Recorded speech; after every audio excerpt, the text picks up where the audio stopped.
Assalamualaikum warahmatullahi wabarakatuh. Kami dari kelompok 4 akan mempresentasikan mengenai pemikiran ekonomi Ibnu Taimiyah.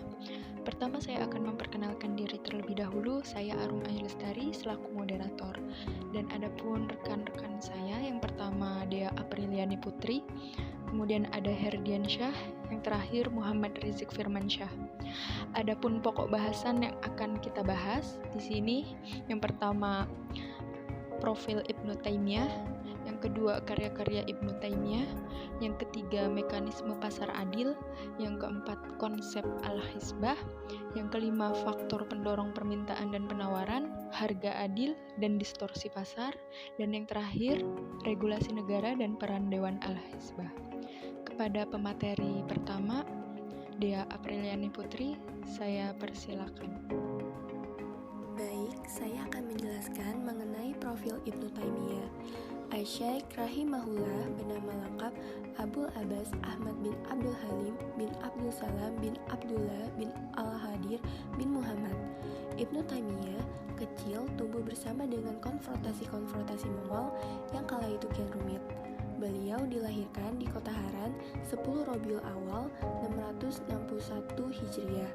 Ibnu Taimiyah tumbuh di Damaskus, sebuah tempat yang menerima Ibnu Taimiyah dan keluarga, sebuah negeri tempat menaungnya ilmu kala itu, serta tempat di mana ruh-ruh kecerdasan berkumpul. Yang demikian itu ialah sebuah takdir yang elok untuk Ibnu Taimiyah kecil. Setelah sebelumnya, beliau dan keluarga terusir oleh imperialisme Mongol. Dalam usia yang amat belia, 19 tahun, beliau sudah dipercayakan menjadi guru besar hadis di Damaskus, menggantikan ayahnya yang baru saja meninggal dunia. Ibnu Taimiyah adalah satu di antara tidak banyak tokoh yang diberikan kebencian berlebih terhadap segala varian modifikasi syariat bid'ah, terutama dalam akidah. Ibnu Taimiyah memiliki peran vital dalam pengusiran bangsa Mongol di Timur Tengah yang dikenal dengan Perang Syakhat. Setelah berkelindan lama di dunia dakwah, Ibnu Taimiyah akhirnya beristirahat dari ketirai dunia yang beliau rasakan. Tepat pada malam 20 Dzulqa'dah 728 Hijriah, menjelang fajar kala itu beliau wafat. Suatu peristiwa yang mengundang dunia dengan sungguh kala itu, dan adalah rahmat Allah bagi beliau wafat dalam keadaan meninggalkan mutiara-mutiara mewah serta kekayaan ilmiah yang jamak jumlahnya. Ibnu Taimiyah adalah sosok yang berkumpul pada ilmu, amal, juhud, wara, keberanian, dan segala perilaku terpuji lainnya. Selanjutnya, saya akan menjelaskan karya-karya Ibnu Taimiyah.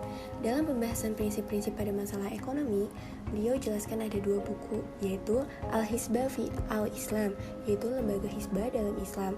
Beliau banyak membahas tentang pasar dan intervensi pemerintah dalam kehidupan ekonomi. Yang kedua ada Al-Siyasah Al-Syar'iyyah fi Islah Al-Ra'i wa Al-Ra'iyah, yaitu hukum publik dan privat dalam Islam. Beliau membahas masalah pendapatan dan pembiayaan publik.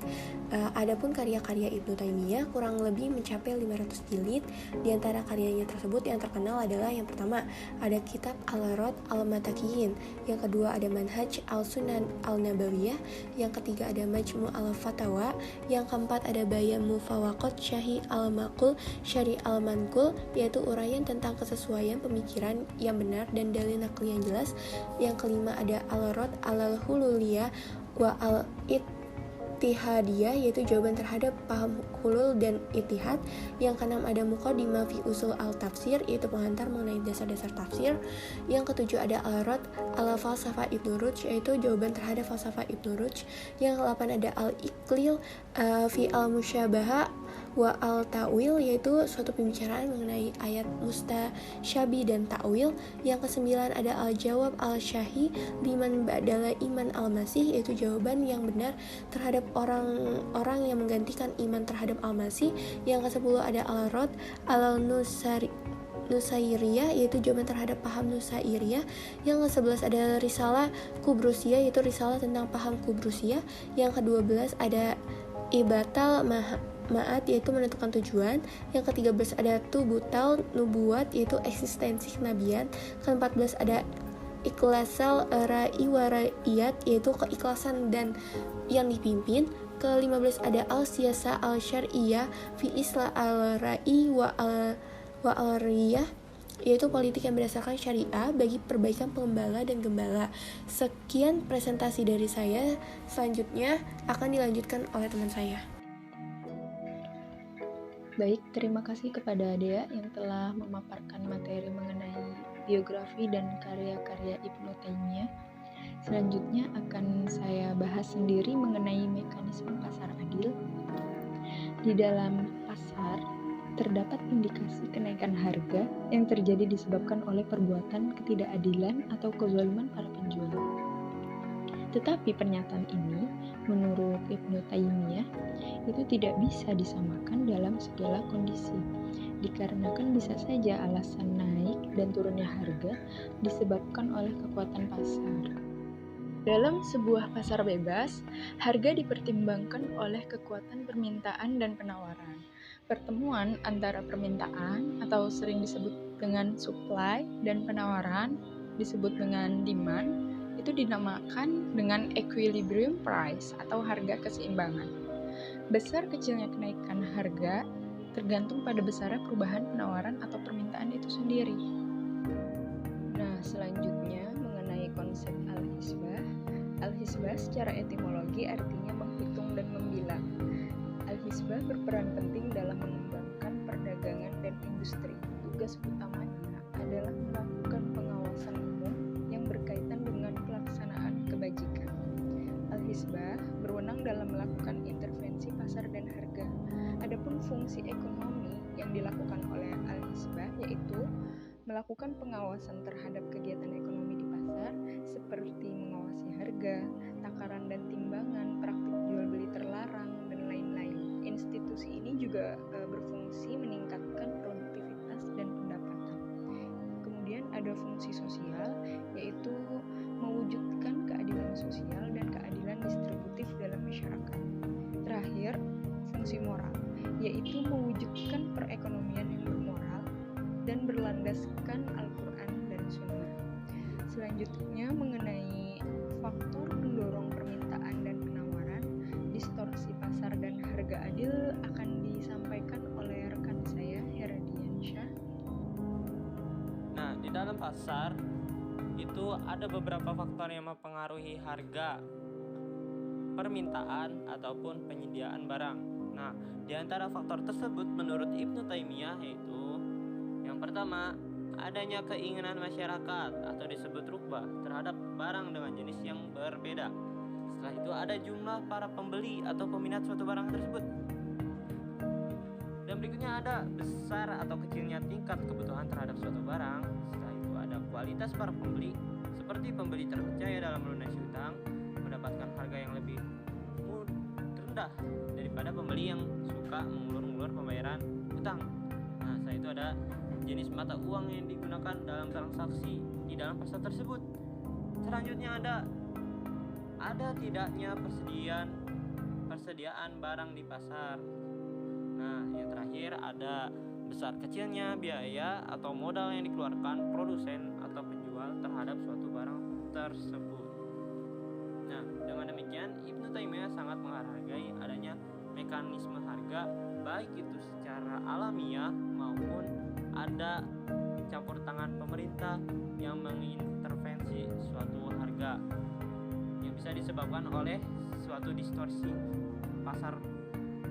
Maka dari itu Ibnu Taimiyah sangat menghargai adanya mekanisme harga di dalam pasar tersebut. Dalam pembahasan Ibnu Taimiyah tentang ekonomi terutama, ada dua tema yang sering kali ditemukan, yaitu Iwat al-Mits dan Saman al-Mits atau Saman al-Mits. Apa itu Iwat al-Mits? Itu adalah penggantian yang sama yang merupakan nilai harga sepadan dari sebuah benda menurut adat kebiasaan, atau kompensasi yang setara diukur dan ditaksir oleh hal-hal yang setara tanpa ada tambahan dan pengurangan. Nah, disinilah esensi dari keadilan menurut Ibnu Taimiyah. Adapun Saman al-Mits itu adalah nilai harga di mana orang-orang menjual barangnya dapat diterima secara umum sebagai hal yang sepadan dengan barang yang dijual itu ataupun barang-barang yang sejenis lainnya di tempat dan waktu tertentu. Islam mengakui mengakui mekanisme pasar dengan syarat berjalan fair atau adil, wajar, suka sama suka, dan tidak ada distorsi. Namun, dapat disadari bahwa mekanisme pasar tidak selamanya berjalan dengan sempurna. Seringkali terjadi distorsi. Apa itu distorsi? Distorsi itu adalah sesuatu hal yang mengganggu jalannya mekanisme pasar atau membuat ketidakseimbangan pasar. Sesuatu hal yang membuat keseimbangan pasar terganggu.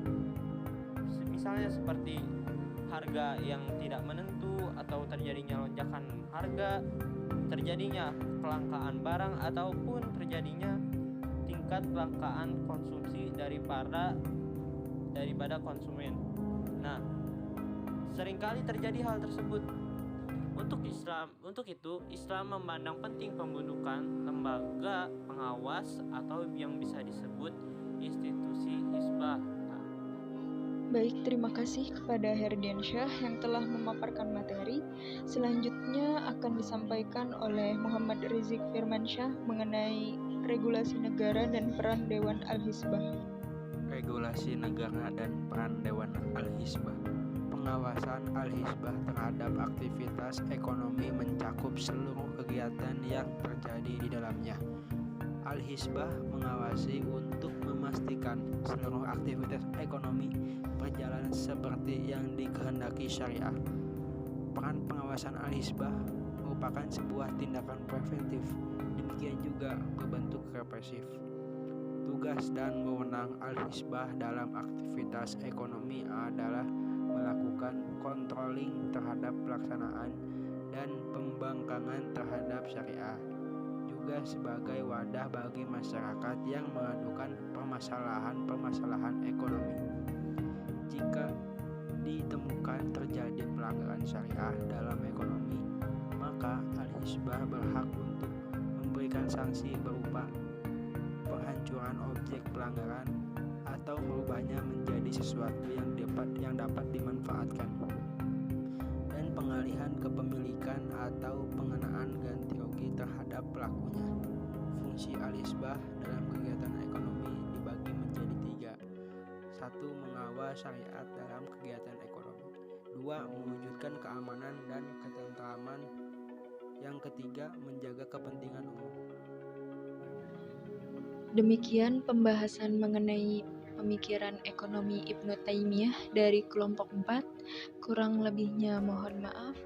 Wassalamualaikum warahmatullahi wabarakatuh.